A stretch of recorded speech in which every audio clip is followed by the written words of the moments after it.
this rear section would have been filled normally with commercial planes with 60 seats in here. We obviously have it laid out as an exhibition area, so we like showing visitors the skin of the aircraft. So this is about 2 millimetres thick at this point.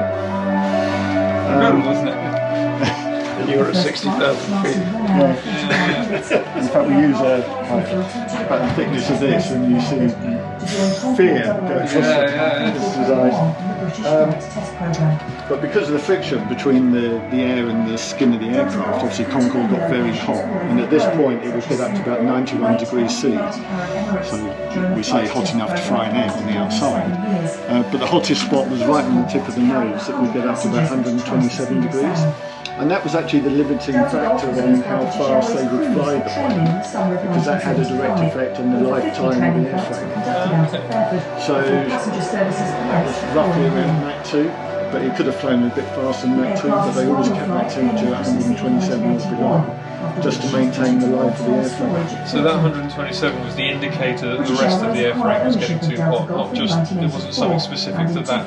It was on the airframe. Well, it was right on the tip of the nose, and that was the hottest spot, and then you have a temperature gradient fading as you get further back. But because of that, and the temperature in the airframe and the expansion that was a result of that, Concorde would grow by up to 10 inches in length. When it was flying at Mach 2, just from heat expansion. And that was all designed in? Yeah, it wasn't something that happened and they went, oh, no, it was all designed in. And that's where the choice of the material came in, because this is an aluminium alloy called Hidium RR58 that really trips off the tongue. But it's mostly aluminium. It's got about 10 different additives in very small proportions to make it basically a zero shrink material. So although it grows, then when it cools down, it's got to come back to exactly where it was before. Otherwise, you've got a plane that after a few years has got bigger and bigger and bigger, or smaller and smaller and smaller. So the actual zero shrink was the important parameter for the choice of that material. And so I guess it stretched more at the front than the back, so was it proportionately? There weren't many places where you could see the expansion, but when we go in the cockpit, we'll show you, there was one spot in the cockpit where you could see a visible gap. But down here, I mean, 10 inches over 200 feet, you wouldn't see anything on the museum's contractors for the windows are interesting. The outer pane of glass is actually a temperature shield, and the inner pane is the pressure shield. And the piping that you see going between them is there to equalise the pressure with the outside of the aircraft. So a conventional airliner, the outer pane of glass is your pressure shield, and that little hole in the glass on the inside is to equalise the pressure with the inside. So it's the complete opposite, because you needed a temperature shield in the outside. So what was this connected to then? There's just some shielded ducts are there that it could access the outside I don't pressure know where that air came from. There must be some sort of controller somewhere. Yeah, there's actually a coolant that it passes through as well, because you're trying to also keep the windows clear from condensation. So it actually goes through a pump with coolant. That's interesting.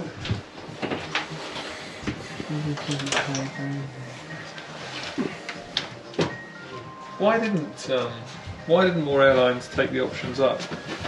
I think it was a combination of a couple of things. They all signed up when Concorde was announced, but when Concorde finally went into operation, there was a realisation that actually it was a very expensive aircraft to operate, and you can only fly at twice the speed of sound over water. You can't do it over land.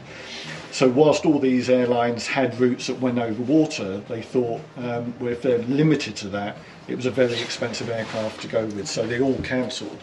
And in reality, I think BA and Air France really didn't want the aircraft. They didn't want them. But because it was a government-funded programme, they were forced to take them.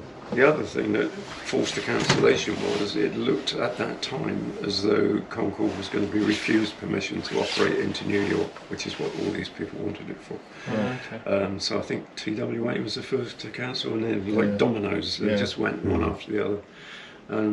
And it took quite a long time to get that approved. It took another year after the commercial services started.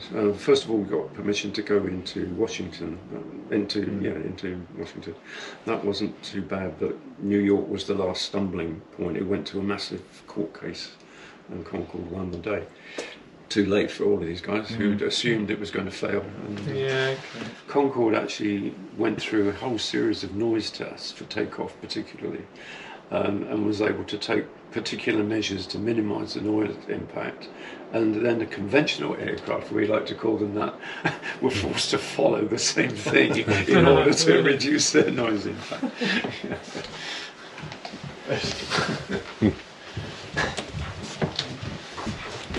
And this is potentially the future. I don't know if you've heard this aircraft called Overture from a US company called Boom, which is slated to be a Mach 1.7 60 to 70 seater airliner. They're looking at 2029, 2030 for first commercial services. Gosh. They've got a lot of challenges to get over. But there's been a few sort of private companies that have tried to do it as well and run out of funding, haven't they? Yeah. They've actually changed the design again now because it's now become a 4-engine aircraft where it was 3 at the time. Okay. Making this model. So it's basically just going to look like Concorde again. Very much, yeah. Except that it'll have the wings, the engines under the wings on pylons, very much like. Oh, really?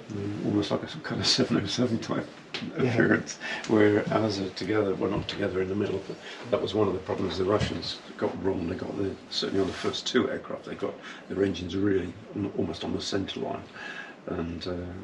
They were told this was not a great idea, so when they did the redesign, they literally separated them, much like Concorde. And they're Boom and I think NASA as well are doing some research into how to reduce the sonic boom from a boom to more of a thud. Okay. Because obviously with the boom it just is too noisy to fly over land, but if they're going to do some experiments flying over land with this redesigned fuselage so you get a thud, is that going to be acceptable to fly over land? And if it is, then that will open up better routes. Well, when I first heard about that, I thought, get over it, everyone, who cares if there's a boom? But then I was lying in bed in Florida when the shuttle re-entered. Oh. And that knocked me out of bed. That was quite significant after all.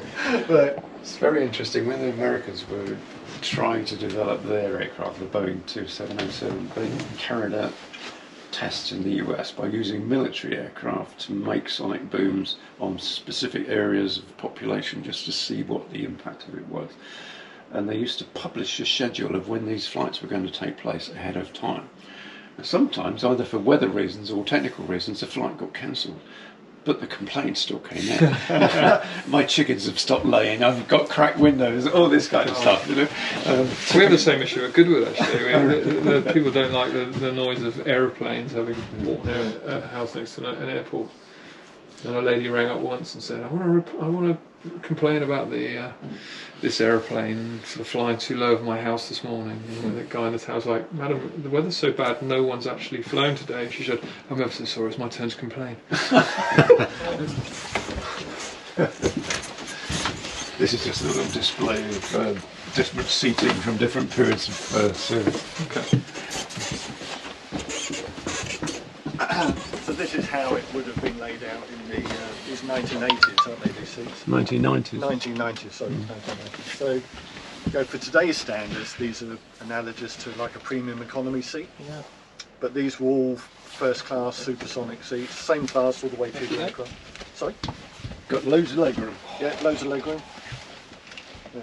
It was always flown as a 100-seater aircraft, although it's capable of 128. So if you had fitted it with 128, you would have had a bit less legroom, but it's giving you a lot more. Gosh. And we get teenagers on tours who are completely aghast that there's no seatback entertainment system. How did you survive? But it was just a 3.5 hour or 3 hour 20 minutes food service. It was just wonderful. The service was the thing that really made it. And then we get the other people who are quite amazed that there are ashtrays on the aircraft. Yes, right. They've never been of course. known to an aircraft. When I flew on it, I was in row 4. Everything here was all smoking. It was only the front 4 rows. Oh, was and it? No smoking section. Yeah. We do normally have a couple of rows of seats here, but we actually do weddings on the plane. So we've got a wedding tomorrow and Saturday. Okay. We have the couple here. Well, when it's on the plane, the couple here, as many guests as they can get in the front here, and then we stream the service over to one of the rooms in the clubhouse. But yeah, it's quite a popular thing. That is bonkers. Yeah. I tried convincing my daughter to have a wedding on here, but because it would have been a lot cheaper than it was, but she wasn't having any of it. But yeah.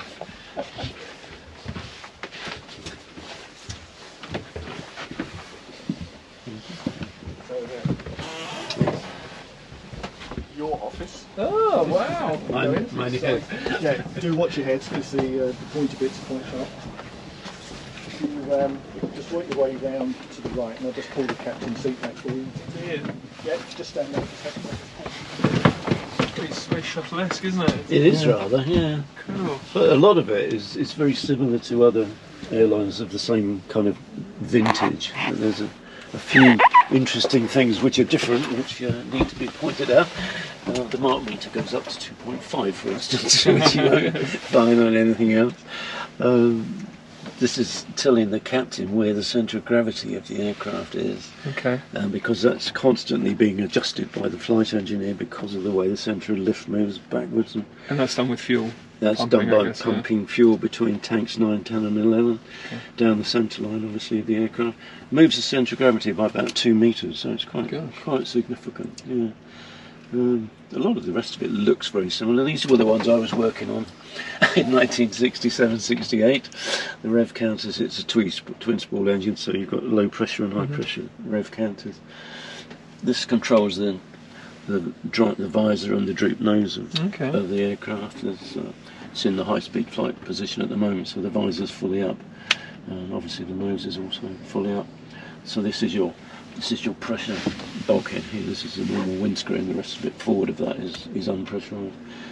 Nothing in there really except the weather radar. You've got weather radar on either side of the aircraft. And the tiller is in front of that, and that's where you need to go out way over the grass to keep the nose wheel on the tarmac before you start. You can actually feel it moving around a little bit with just arm movements up here. Yeah. Was it weather limited in any way, or Not really. particularly, or crosswind limited, or anything like that? Or? Once you're in the air, you're very quickly above any weather of any kind at 60,000 feet. You've got pretty conventional trim controls. This is your reverse thrust that we looked at on the way in. It is fibre wire, as Graham mentioned, but you can revert to manual control, which is why it's got yokes. And there's another backup system. I don't know how desperate you would be, but it's got strain gauges built into the control column. So even if the control columns were actually jammed, it could detect what you would desperately like to do and feed that into the fly-by-wire system. And then down the bottom there, you've got the 4 afterburner switches at the back of the throttle.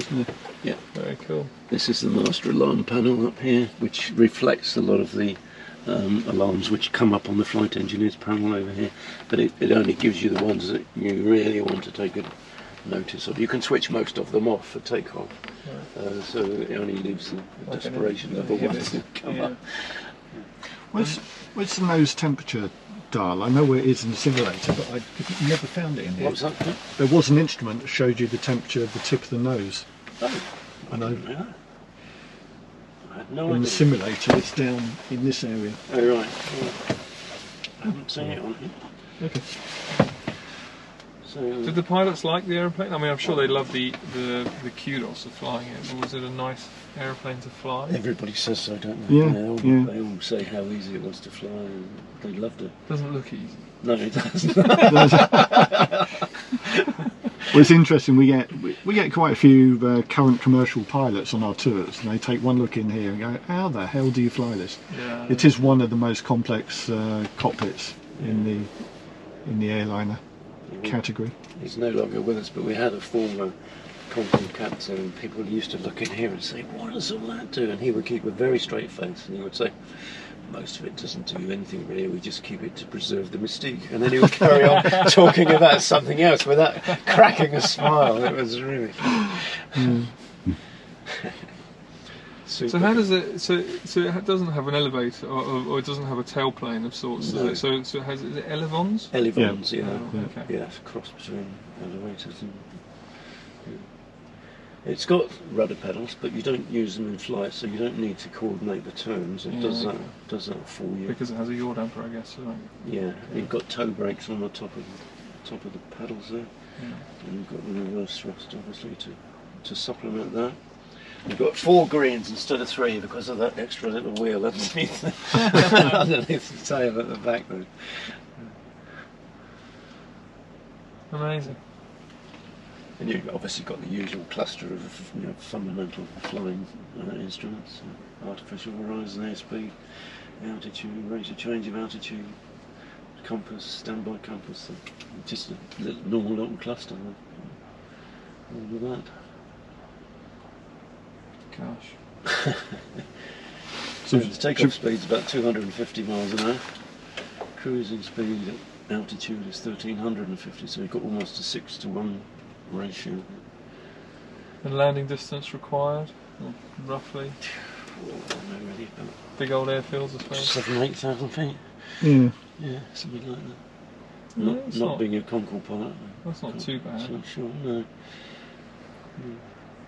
It didn't have any particular requirements of airfields at all. They thought it might initially, didn't they? But it never really did. Never presented itself. It used to be landed at places like Bournemouth quite regularly. So it wasn't demanding in that sense. And the angle, the takeoff angle, didn't affect the runway surface at all? It didn't burn up the tarmac? No.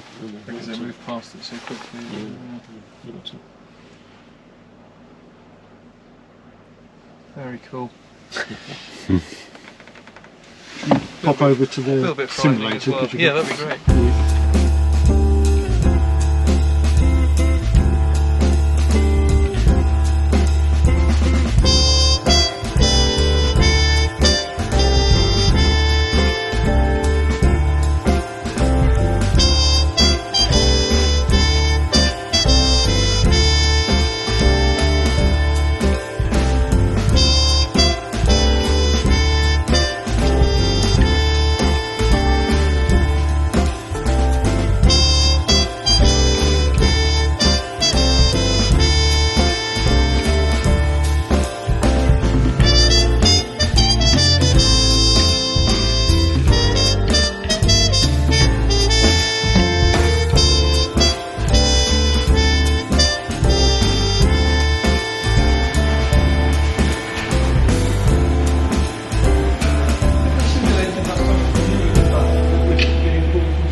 This is a previous generation simulator, so they had to spend the final 2 months on the real aircraft, which is where Delta Golf came in. That did a lot of the piloting.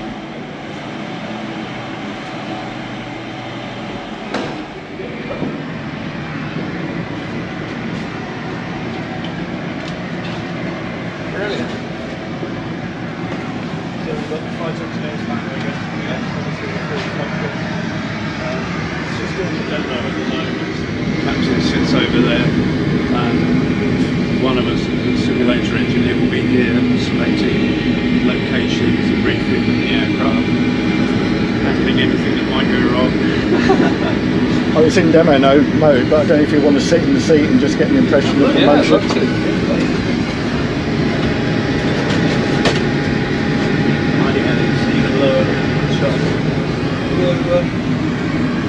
Getting in simulators does frighten me.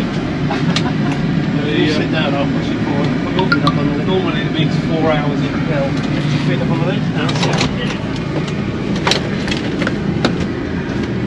It's probably a big place for you.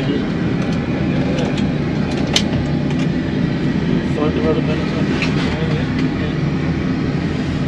So everything you've seen is here, but now illuminated. So obviously, It's nice to see it alive, actually. yeah.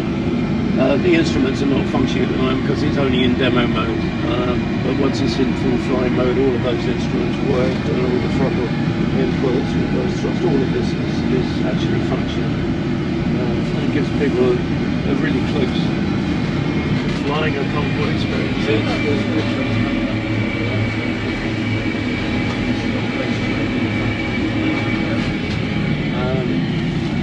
He dives down towards Brooklands, and because the undercarriage is retracted, the simulator tells him off. So it happens every time because it thinks you're about to land without the undercarriage. That was the instrument I was referring to. Oh, that one there. Yeah. Oh, it's not on the No, it's not on DG. No. Yeah, so you can pull some pretty tight turns on this. We quite commonly do more than 40 degrees even just messing about. You roll it? No. We don't do that. We don't want to confuse the instruments. Yeah, okay. Well, one of the, I don't know if it's a test aircraft, but they did roll one, didn't they? Yeah, one of the French pilots rolled one Yeah, over really? the channel. Yeah, they did. Yeah. And No issues? No. There was a BA pilot in the aircraft at the time as well. I can't remember who it was now. Well, I think the French pilot turned it one way and then said to the BA pilot, "Okay, You unwind it. you unwind it," and he took it the other way. Fair enough. Fair enough. When you're landing, when you're on the glide slope, coming in and speed that Gray mentioned earlier on, your rate of descent is about 900 feet a minute. Okay.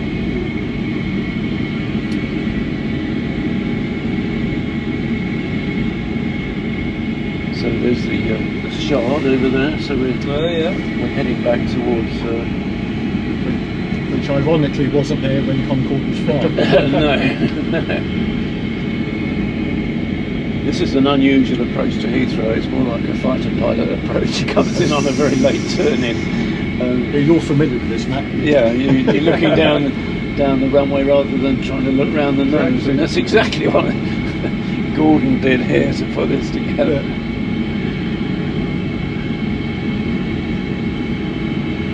This is autopilots and things like auto throttle. We normally fly on auto throttle, so we put it up to 250 knots or something and lock into that as soon as we take off. And just leave the student really to worry about the height and the direction. Captain will usually take care of any throttle adjustments. They're overwhelming otherwise. Yeah, and things like the nose. We usually do operate the nose and put the visor right up so they can see the difference that it makes to the visibility. And it comes up to it. Yeah. Yeah, interesting. Yeah. So this is the approach into Heathrow now. You can see the bars at the end. That's Heathrow there, is it? Yeah. Yeah, that's punchy, but anyway. Absolutely.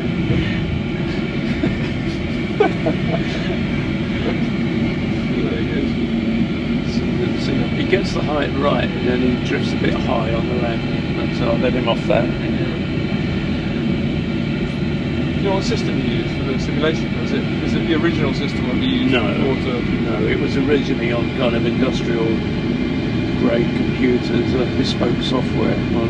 With bespoke software, you very quickly get to the stage where the only person who can maintain it or modify it is the person who wrote it in the first place, because you write it in such low-level code. Yeah. So it runs on commercial PCs now. There are 5 PCs running, and commercial operating systems.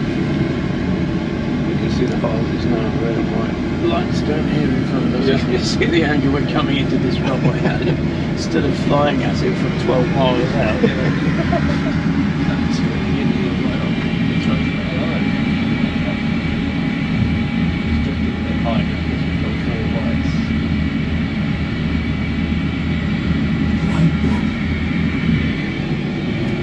What he's saying is glide slope. It's a bit difficult to discern what he's actually saying. That's 200 feet the signal. And did Concorde have all those, or did the aircraft even at that time have all of those annunciations? Yes. It did. So I wonder how far along that goes back. That hasn't changed much at all. No. So I think the main wheels have touched. Yes, they have. When they first touched, you're 38 feet off the ground. Great.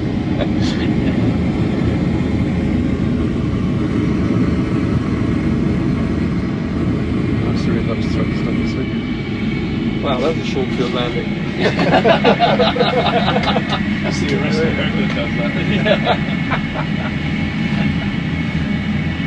Brilliant. Wow, I landed Concorde. Well done.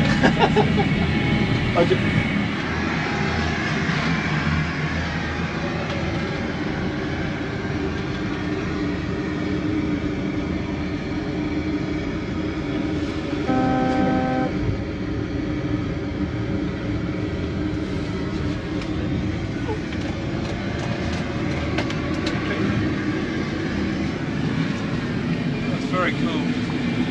Very, very nice. It's really good to see it alive, isn't it? You sat in the aeroplane itself. You kind of feel a little bit sad because the blind one, when you come here, you can still see it sort of alive. You need to come back and fly it, mate. Yeah, that'd be fun. Yeah, I think that's it. Very nice. Must have been a hell of a lot of work to get this going. Yeah.